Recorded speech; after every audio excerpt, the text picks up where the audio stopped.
Hola, bienvenidos de vuelta. Hoy vamos a hablar de un componente electrónico que me han venido sugiriendo los suscriptores que comente.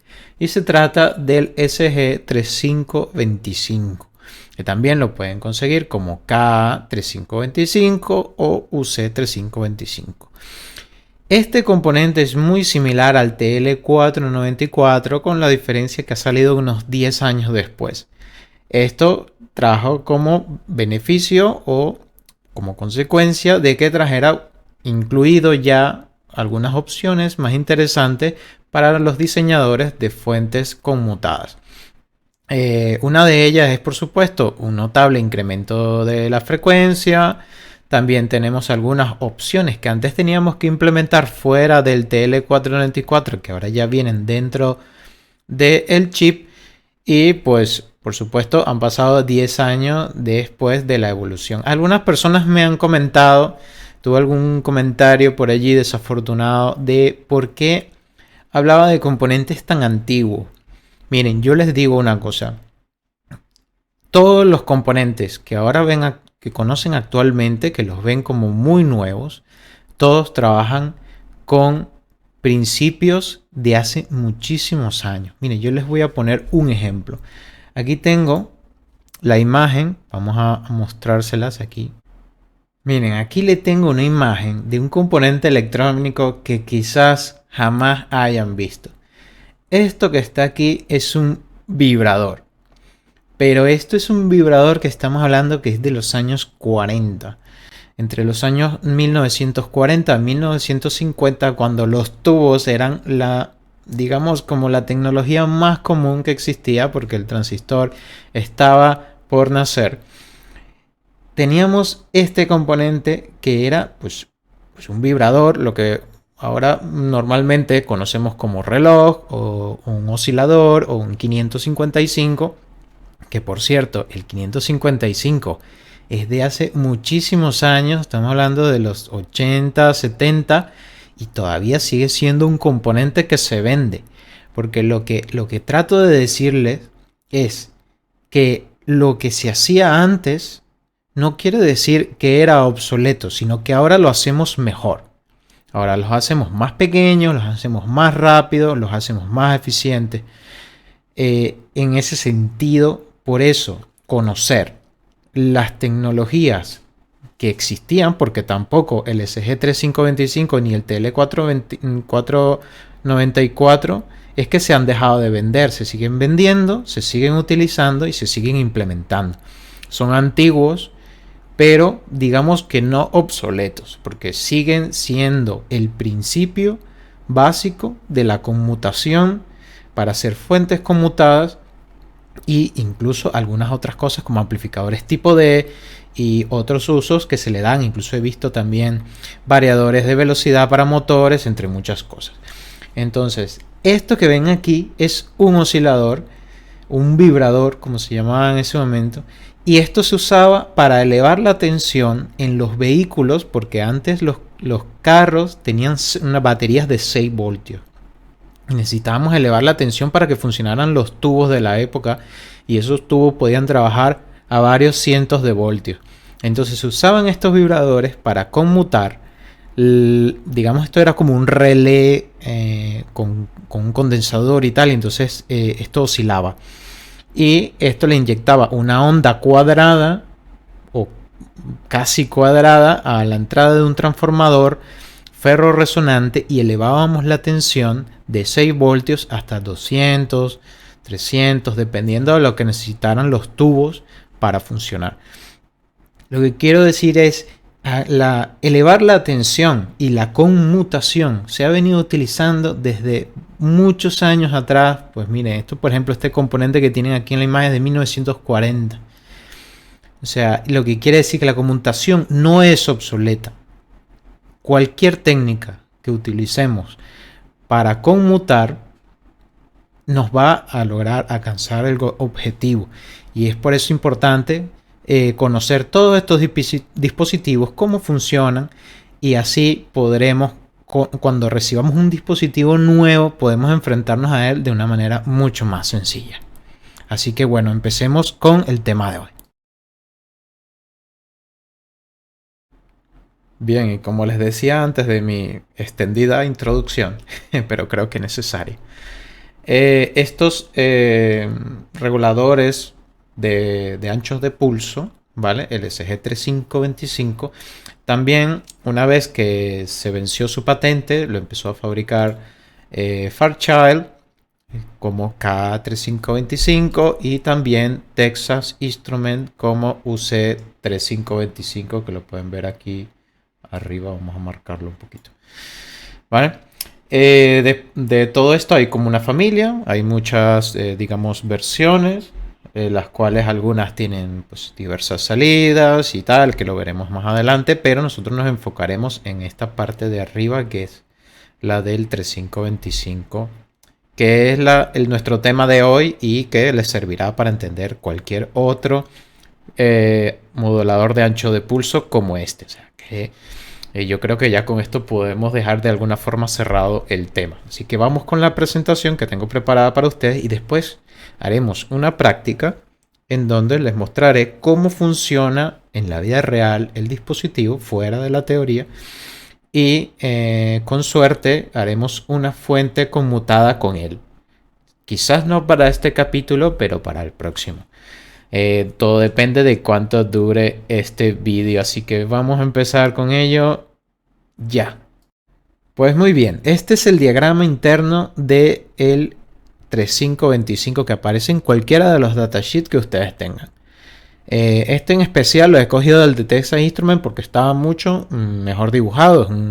Digamos que es un datasheet más nuevo. Aquí vamos a hacer una comparativa rápida entre el SG3525 y el TL494. ¿Cuáles son las diferencias? ¿Por qué digo que tiene mejoras? Y también tiene algunas pequeñas desventajas. Vamos a ver cuáles son. La primera, este chip es más rápido. El SG3525 llega hasta los 500 kHz, a diferencia del TL494 que llegaba hasta unos 300. Luego tenemos aquí una salida mejorada. Esta salida nos permite tener tanto sincronización source, es decir, hacia positivo, como sincronización hacia sync. O sea, la conmutación a sync o conmutación a source. Eso nos permitirá tener ya aquí directamente a la salida una señal cuadrada, sin necesidad de pull-ups o algún otro tipo de transitor, como vieron que tuvimos que añadir en el proyecto del TL494. ¿Qué más tenemos? Tenemos un regulador de voltaje de 5 voltios mejorado. El del TL494 tenía 5 miliamperios. Este tiene 20 miliamperios, lo cual nos permite conectar más cosillas aquí a los 5 voltios.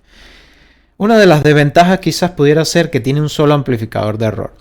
Con el TL494 podíamos controlar dos cosas a la vez, por ejemplo la corriente o la tensión de salida, y meterla en los amplificadores de error. Aquí solamente tenemos que elegir entre una u otra. Sin embargo, tenemos este pin 9 de compensación en el cual podemos introducir algún otro operacional que tengamos externamente o alguna otra señal para controlar también la regulación del ancho de pulso. Otra de las cosas innovadoras que tiene este chip es la protección por bajo voltaje. Esta protección de bajo voltaje nos permite que cuando tengamos una alimentación por debajo de 7 voltios, las salidas se apagarán automáticamente. O sea, apagarán quieren decir que se pondrán a masa. Ojo con esto, porque de pronto tu circuito no le conviene estar en masa. Tienen que considerar que la protección por bajo voltaje pondrá estos pines a tierra. Bien, pero eso lo veremos más adelante. También pues tenemos el pin de shutdown, este pin de aquí, que nos permitirá apagar el dispositivo como lo hace el Undervoltage Lockout, ¿vale? Pero lo podremos apagar externamente nosotros con una señal de 5 voltios. A partir de 2 voltios ya este pin apagará el chip, es decir, pondrá estas salidas a tierra, a masa. Luego, ¿qué más tenemos? Tenemos un pin dedicado al soft start. Recuerden que en el TL494 teníamos que modificar el circuito externo del oscilador para poder implementar un soft start. Aquí con solo poner un condensador ya lo tenemos hecho. Otra de las desventajas que tiene este chip con respecto al 494 es que no tenemos un pin para hacer el cambiar de push-pull a paralel en la salida, lo cual nos obliga a implementar un circuito adicional.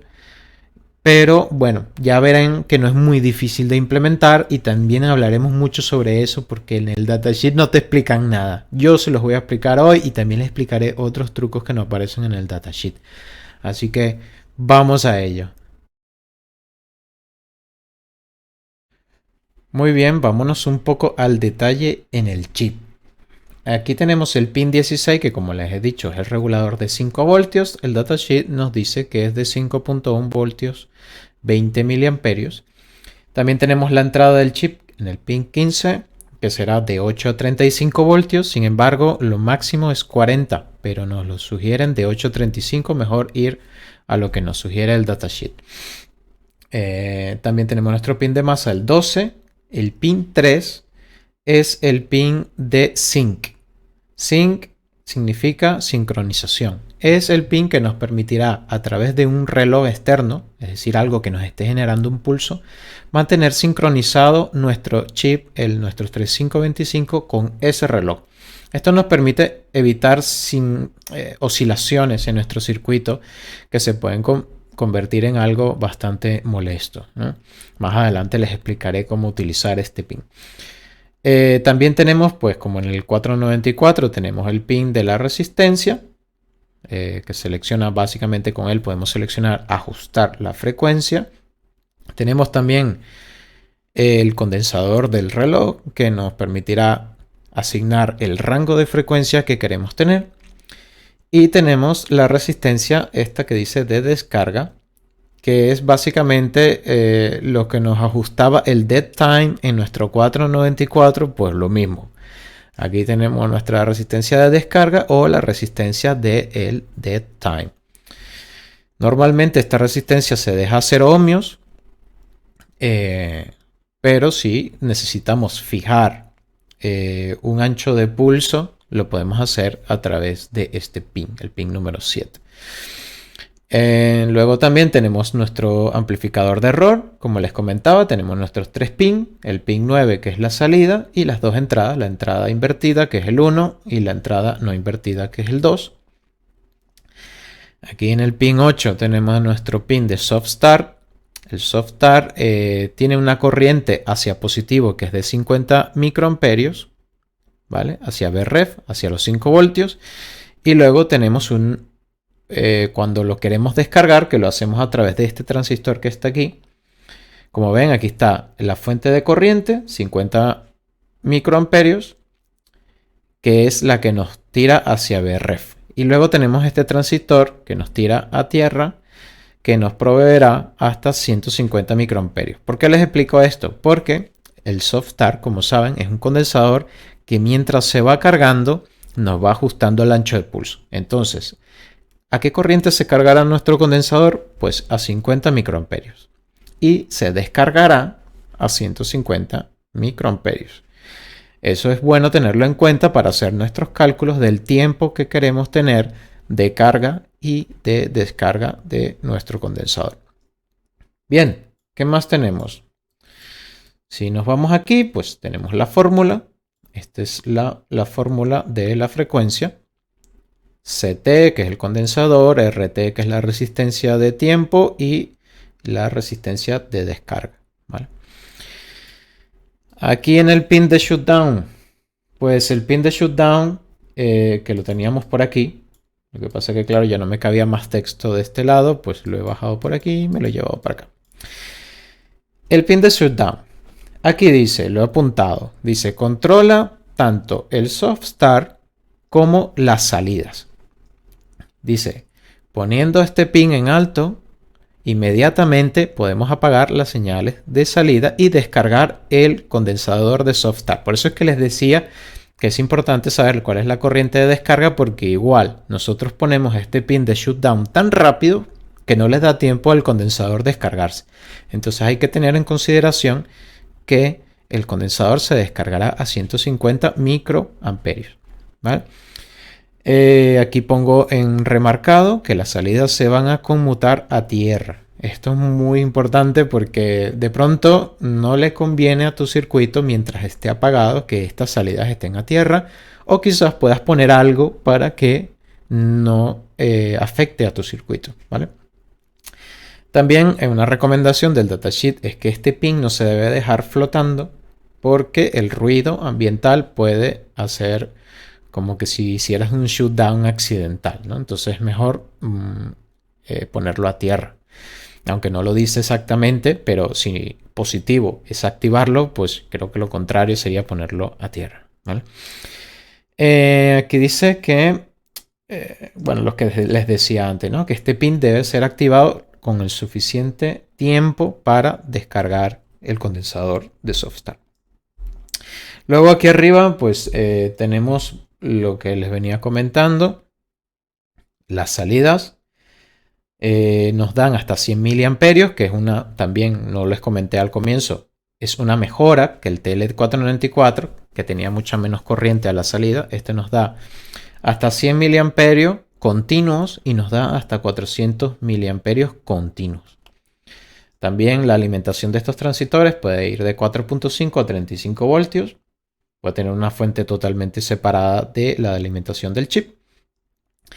Y pues lo que les decía aquí arriba de el undervoltage lockout, que pues apagará el chip cuando llegue a 7 voltios y lo encenderá cuando llegue a 7.5, que es la histéresis que tiene este chip. Así que bueno, por aquí se me olvidaba. Aquí he puesto una pequeña X. Como ven, estoy muy sorprendido. Siempre me consigo con errores en los datasheets de Texas Instruments. Me sorprende mucho que una empresa tan grande como Texas Instruments le pasen estas cosas, pero bueno, todo puede pasar. Lo que me preocupa es la frecuencia con la que los veo. Esta resistencia de aquí es de 5 kiloohmios. Lo podrán comprobar viendo los datasheets originales de este chip. Otro error que van a encontrar en el datasheet es donde se contradicen un poco con el máximo del condensador CT, que es de 100 nanofaradio.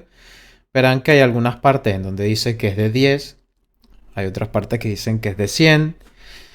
Y bueno, entonces mucho cuidado, siempre verifiquen, compárenlo un poco con el de el DSG. Porque, bueno, veo que en el de UC, que es el de Texas, hay algunas cosas que no cuadran, ¿vale? Entonces, bueno, nada, vamos a la parte divertida de hoy, que es el circuito de prueba. El que ven en la imagen es el propuesto por Onsemi en su datasheet. Me gustó más este porque es un poco menos complicado con tantos interruptores por todas partes. O al menos los interruptores que tiene este son un poco más sencillos de entender, vamos a así decirlo. Lo primero que podemos ver es que vamos a probar el amplificador de error, tal cual como lo hicimos en el TL494. Aquí lo que nos proponen es poner un seguidor de tensión, es decir, que la tensión que pongamos en el pin 2 será la misma que tendremos en el pin 9. También veremos cómo al incrementar esta tensión hasta los 3 voltios, 3.2, 3.3, como en el TL494, nuestro ancho de pulso se va a ir creciendo hasta el máximo, que en este caso es 49%, o debería ser 49% en la salida, y que si lo tuviéramos en paralelo sería el 98%, ¿vale? También probaremos el undervoltage lockout, que veremos que por debajo de 7 voltios se apaga, por encima de 7 voltios y medio se enciende. También cambiaremos la resistencia del dead time. Básicamente, pues pondremos una resistencia de 100, veremos cómo varía, más o menos cómo cae el ancho de pulso, se incrementa el ancho de pulso. También, pues, podemos elegir varios valores de condensador aquí para ver cómo cambia drásticamente de 2 kHz a 100 kHz y así. Bien. Entonces, más adelante verán que en el circuito que les voy a mostrar ahora en físico, usaré condensador de 22 nano Básicamente eso nos dará unos 10 kHz de la frecuencia. Bien, y aquí tenemos el circuito montado, tal cual como lo vimos en la imagen anterior, con, bueno, algunas diferencias, como por ejemplo he puesto esta resistencia de aquí, que es de 33 kiloohmios, como un pull down para el pin de shutdown. Esto porque, como bien dice el datasheet, este pin no puede quedar flotando. Por ende, cuando desactivemos el interruptor de shutdown, el pin quedará flotando. Y para evitar que quede flotando, pues le ponemos esta resistencia, lo cual me puede parecer también otro error del datasheet. Porque por un lado te dice que no lo dejes flotando, pero luego en el circuito de prueba lo dejan flotando cuando desactivas el botón. Entonces, bueno, lo que he añadido es una resistencia de 33 kiloohmios. Por otra parte, pues el jumper que aparece aquí del dead time con la resistencia en paralelo de 100, pues viene siendo este cablecito que tenemos aquí. Aquí está la resistencia de 100. Estos dos condensadores juntos son los del soft start, que juntos hacen unos 5 microfaradios, ¿vale? Uno es de 2,2 y el otro de 3,3. Y aquí tenemos las dos salidas con un pull down para, bueno, en este caso es un pull up. Como ven en el circuito, puedes configurarlo tanto pull up como pull down. Yo ahora mismo lo tengo como pull up. Pero bueno, en general, si no conectáis estas dos resistencias a nada, ya aquí deberías de tener un PWM normal. Y eso lo vamos a ver más adelante. Entonces, vamos a empezar la prueba. Yo lo que les quiero mostrar ahora es cómo el shutdown funciona. Miren aquí el osciloscopio. Ahora tenemos las dos señales apagadas, ¿vale? El shutdown está activo. Lo voy a desactivar y miren cómo se amplía el PWM suavemente. 1, 2. De nuevo. ¿Ven? De una manera suave se va ampliando el PWM. Ahora mismo tenemos una frecuencia de 10.2 kHz, lo que les comentaba. He puesto aquí un pequeño condensador de 22 nano. Sin embargo, bueno, aquí tenía los dos condensadores que sugiere el circuito del datasheet, que uno que es de 100 nano y el otro es de 10 nano. Pero este te da unos 2 kHz, este te da unos 100 y pico kHz. ¿Vale? Entonces me he quedado con este que es como un poquito una frecuencia más intermedia, más, no sé, me parece mejor para hacer la prueba. Luego aquí tenemos el potenciómetro que es del amplificador de error. Aquí lo que estamos haciendo es ajustar la tensión en el pin 2 del amplificador de error. Por ende podemos variar el PWM, como lo podemos ver ahí. Vamos a ver en el osciloscopio. Aquí voy reduciendo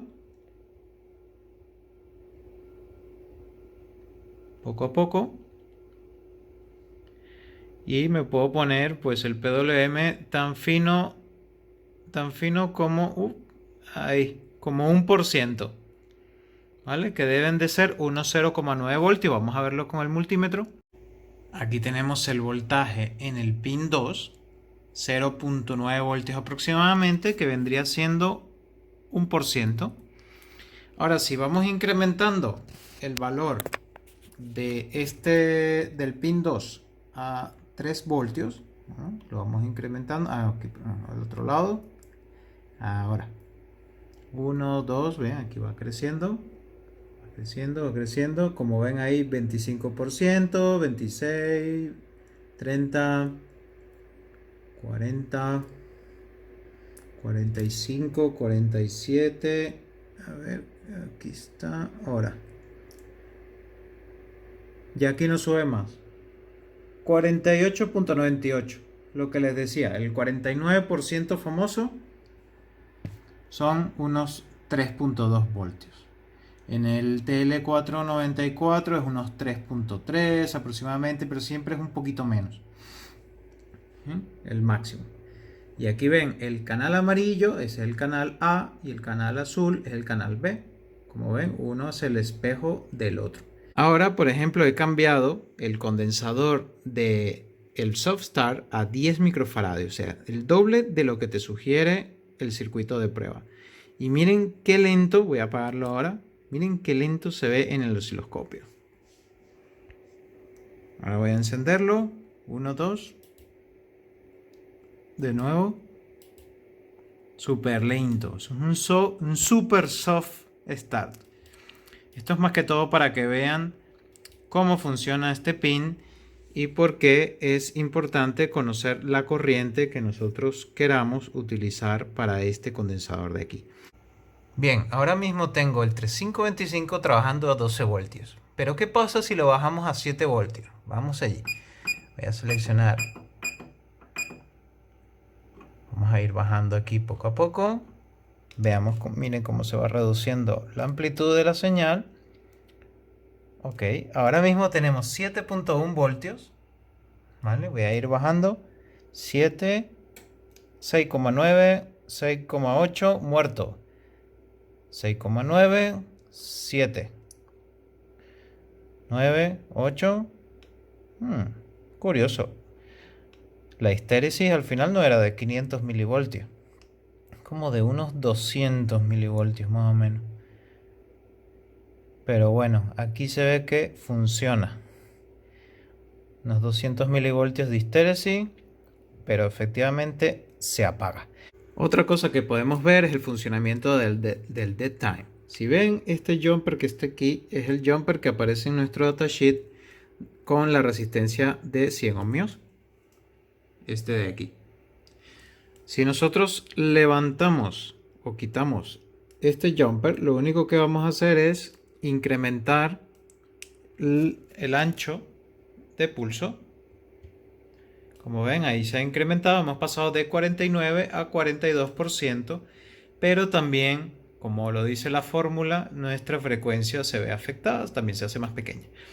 Pero ahora ya no podremos pasar del 42% de PWM.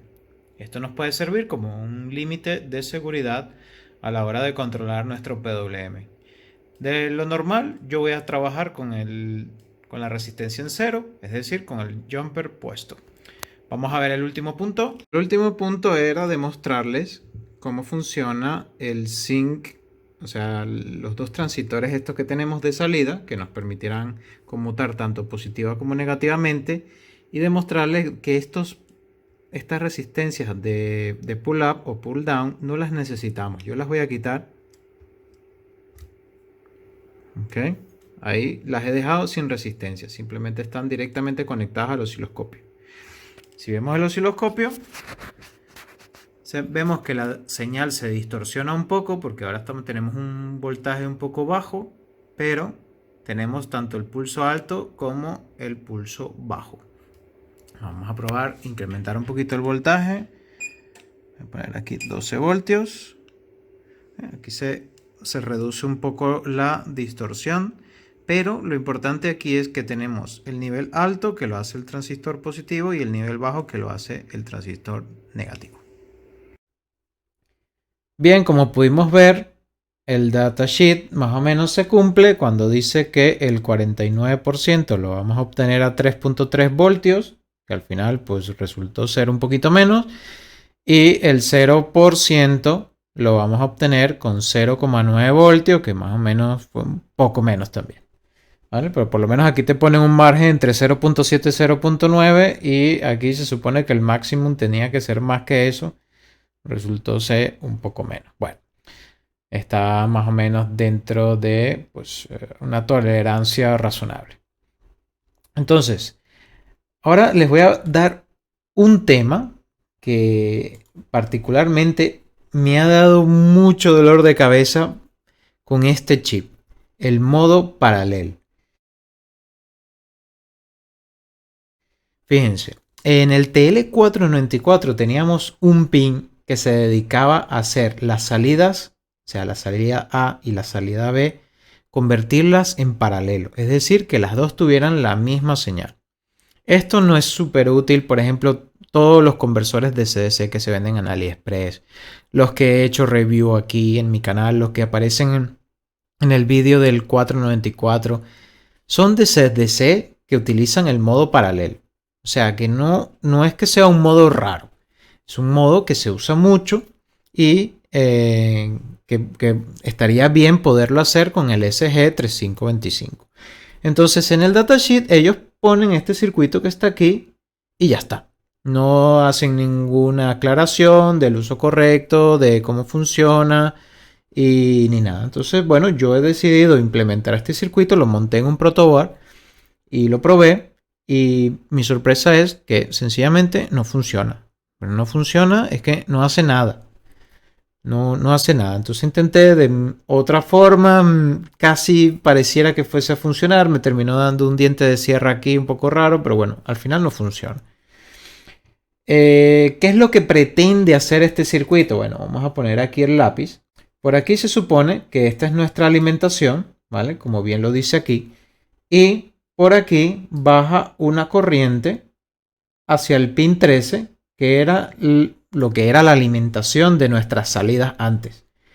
Pero ¿por qué ponemos esto aquí en la alimentación? Porque ahora esta alimentación del pin 13 supuestamente va a salir por aquí, por los pines 11 y 14 y bajará a tierra. ¿Vale? De esta manera, cuando cualquiera, sea la A o la B, que se active, pues la corriente bajará a tierra, lo cual nos generará una onda aquí cuadrada, ¿no? Teóricamente, que activará o desactivará este transistor que está aquí, y esto iría pues a nuestra bobina, ¿vale? Y nuestro condensador a tierra, ¿vale? O lo que dice aquí, output filter.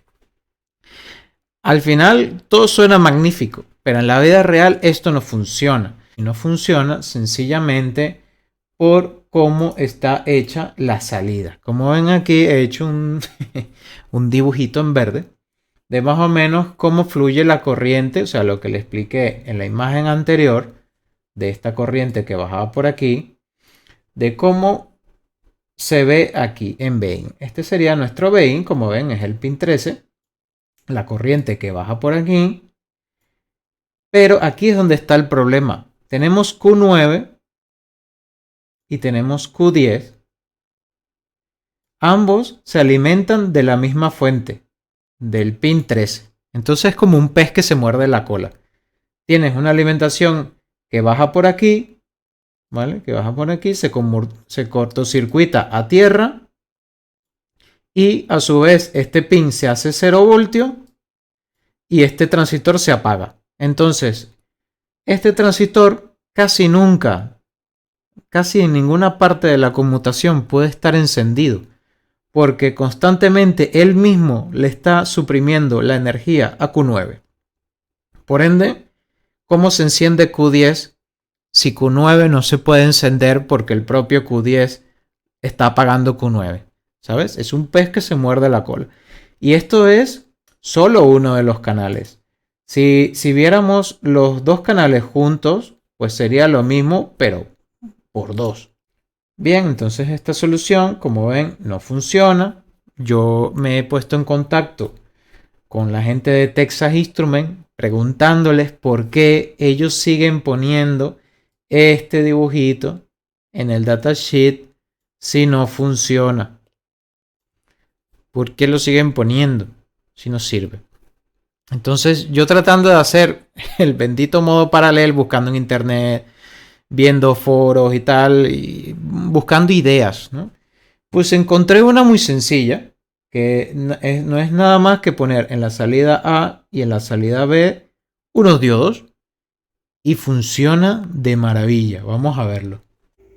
Bien, como ven aquí abajo he replicado el mismo circuito de arriba, le he añadido los dos diodos, estos dos diodos de aquí, y adicionalmente le he añadido este potenciómetro que está o que reemplaza a la resistencia del timing o la RT.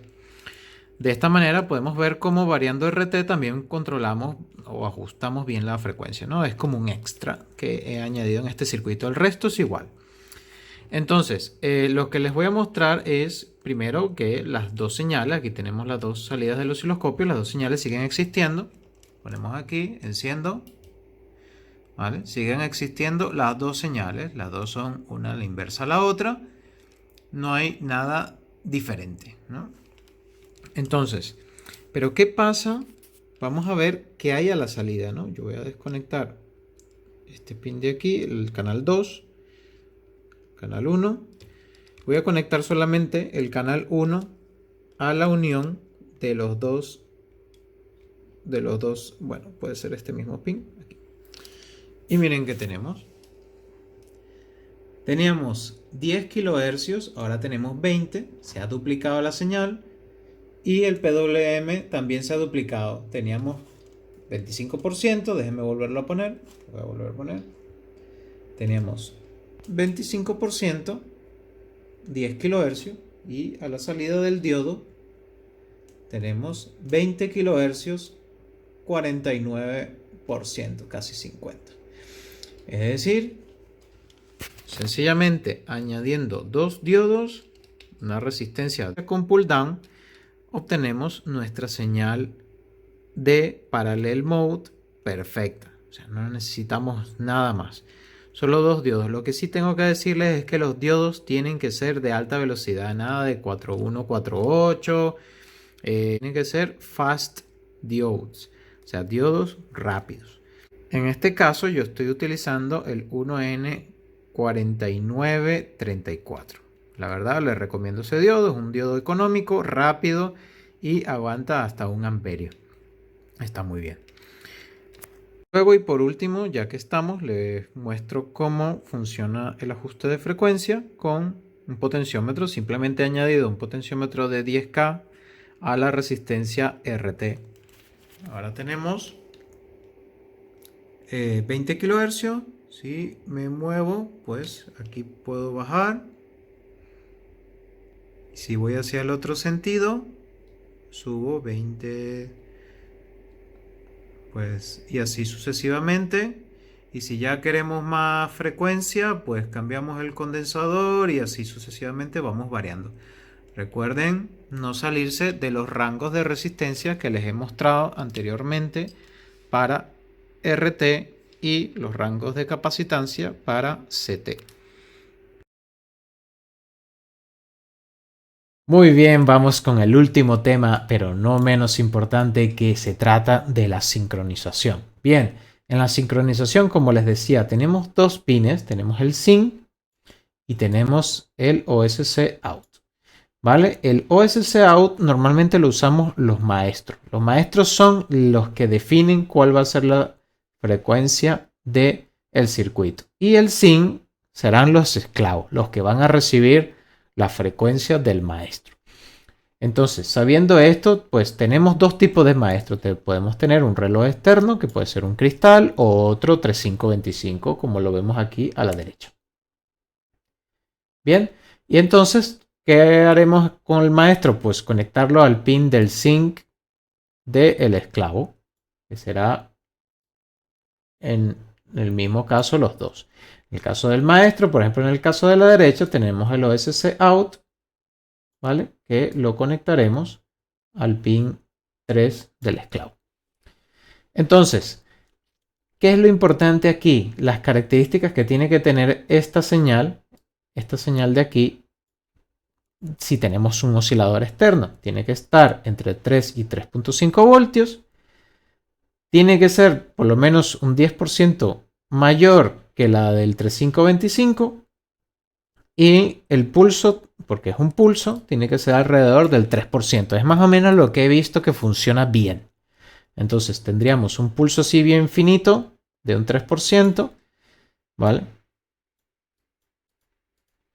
Y ese pulso tendría que estar a un 10% más rápido que la velocidad del 3525. Es decir, si tenemos un 3525 a 9 kHz, ¿vale? Por ejemplo, me faltó 6 kHz, entonces esto sería de 10 kHz, ¿vale? Más o menos así. O si este fuera 100, pues si el maestro fuera de 100, el esclavo tendría que ser de 90. Y el pulso tiene que ser pequeñito, de un 3% de esa señal. ¿Vale? De todas maneras, pues siempre que vayan a hacer un tipo de sincronización de este tipo con un reloj externo, hagan la prueba antes de sincronizarlo para estar seguros de que efectivamente el pulso de 3%, porque puede tener una tolerancia de 3, 4, 5%, hace que funcione correctamente la sincronización. Ahora mismo voy a montar en el protoboard los dos que ya he montado, los voy a sincronizar entre ellos y veremos qué tal lo hacen. Vamos al protoboard. Bien, aquí tengo los dos 3525 y aquí tengo un cable que es el cable del zinc del esclavo, que sería el de abajo, y el de arriba sería el maestro. Yo de momento no lo voy a conectar a nada, lo voy a dejar por aquí flotando para que vean qué es lo que hay ahora. Ahora en el de arriba tenemos la misma frecuencia que teníamos antes, que son los 10 kHz. 10 kHz al 50%. De todas maneras, el reloj no controla el ancho de pulso, solo controla la velocidad, la frecuencia y la sincronización de estas dos frecuencias. Y en el de abajo le he puesto un 10% menos. He puesto 9 kHz, incluso le he puesto la mitad del duty. O sea que no tiene nada que ver, solamente aquí vamos a evaluar la sincronización de la frecuencia. Entonces, ¿qué hacemos? Voy a conectar el canal 1 del osciloscopio en el de arriba, ¿vale? Y voy a conectar el canal 2 del osciloscopio en el de abajo. Lo que vemos en el osciloscopio es esto. Vemos la frecuencia del maestro, ¿vale? Que son los 10 kHz, y vemos que el esclavo, que está a 9 kHz, está bailando a su propio ritmo. O sea, no tiene nada que ver, aunque pareciera que casi quisiera ahí como ajustarse, pero no puede. Baila a su ritmo, no tiene nada que ver, no están sincronizados. Ahora miren lo que pasa. Voy a mover el cable de aquí al pin del OSC out. Voy a dejar la cámara aquí en el osciloscopio y lo voy a conectar.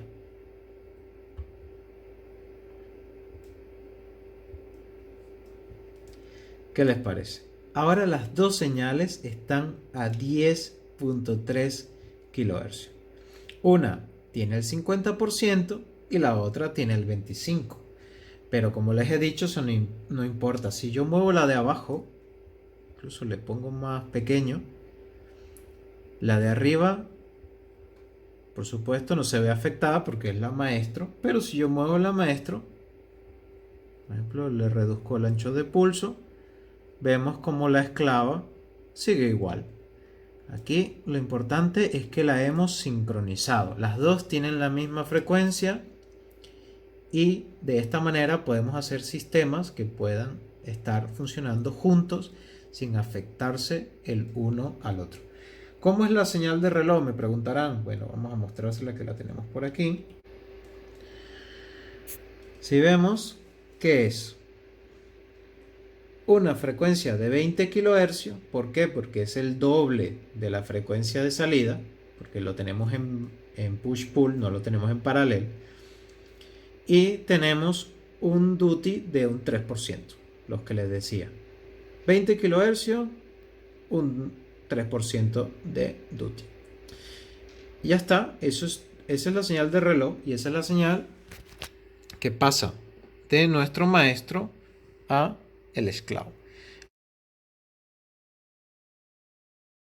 Y lo que ven en pantalla es el circuito que vamos a implementar en la segunda parte del 3525, que es un circuito que originalmente es para el TL494, pero ¿por qué no? Si ya sabemos hacer el modo paralelo en el 3525, podemos implementar este circuito también para el 3525. Así que espero verlos en la segunda parte. Será un poco más corta, será simplemente implementar este circuito. Les mostraré los cambios que habré hecho, si tuve que cambiar alguna resistencia, si tuve que cambiar alguna bobina, si tuve que... Bueno, ya lo verán en la segunda parte. Nos vemos entonces. Hasta la próxima.